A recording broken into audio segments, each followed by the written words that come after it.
Brought you by Meghdoot herbal. मुझे diabetes है। मेघदूत मधुशून्य ये हाई ब्लड शुगर और ब्लड प्रेशर को कंट्रोल तो करता ही है, साथ में ये मुझे काफी एनर्जेटिक रखता है। मेघदूत मधुशून्य खाओ, फिट एंड फाइन हेल्थ बना। आपने कभी मुलायम सिंह यादव नहीं, सैलन जी, हाँ। सैलन जी मेरे अच्छे मित्र थे, मेरे साथ हॉस्टल में रहते थे, हमारे चुनाव मेरे साथ रहते थे।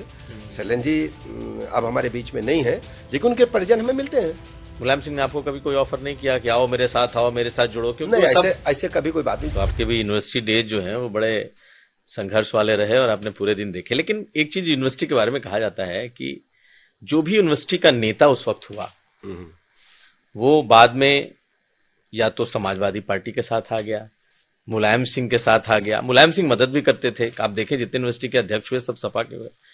आपको कभी मुलायम सिंह ने अपने पास नहीं बुलाया? आपको कभी उन्होंने कोई ऑफर नहीं किया? नहीं, हम जानते हैं कि पूज्य मुलायम सिंह यादव जी उस समय मुख्यमंत्री होते थे और समाजवादी पार्टी की सरकार होती थी। और मुझे अच्छी तरह याद है जनता दल से अलग होकर के समाजवादी जनता पार्टी के प्रदेश अध्यक्ष होते थे, फिर चंद्रशेखर जी राष्ट्रीय अध्यक्ष होते थे। आफ्टर देन इन्होंने समाजवादी पार्टी का गठन किया।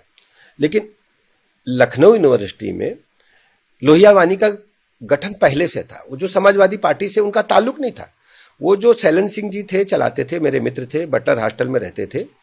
और चूंकि वो इटावा के रहने वाले थे, तो जो समाजवादी पार्टी का गठन हुआ उसके बाद वो पूज्य मुलायम सिंह यादव जी के पास गए। लोहिया वानी का गठन समाजवादी पार्टी के गठन से पहले है, उसका समाजवादी पार्टी का रिश्ता बाद में बना है। वो सैलन सिंह जी ने बनाई थी, जो बटलर चंद्रशेखर आजाद छात्रावास में रहते थे। तो लोहिया वाहिनी सपा के पहले की है, लेकिन अब तो लोहिया वाहिनी समाजवादी पार्टी का अब है। उस समय की जो घटना थी मैंने उसका जिक्र किया। आपने कभी मुलायम सिंह यादव? नहीं, सैलन जी, हाँ। सैलन जी मेरे अच्छे मित्र थे, मेरे साथ हॉस्टल में रहते थे, हमारे चुनाव मेरे साथ रहते थे। सैलन जी अब हमारे बीच में नहीं है, लेकिन उनके परिजन हमें मिलते हैं। मुलायम सिंह ने आपको कभी कोई ऑफर नहीं किया कि आओ मेरे साथ जुड़ो? क्योंकि नहीं, ऐसे कभी कोई बात नहीं। तो सर क्या है ना, हम इंडिपेंडेंट चुनाव लड़ते थे और उस समय के जो हमारे लीडर्स हैं, हमको आशीर्वाद अखिल भारतीय विद्यार्थी परिषद का रहता था। उस समय सुरेंद्र प्रताप सिंह जी जो जौनपुर के हैं, वो यूनिवर्सिटी का कैंपस देखते थे।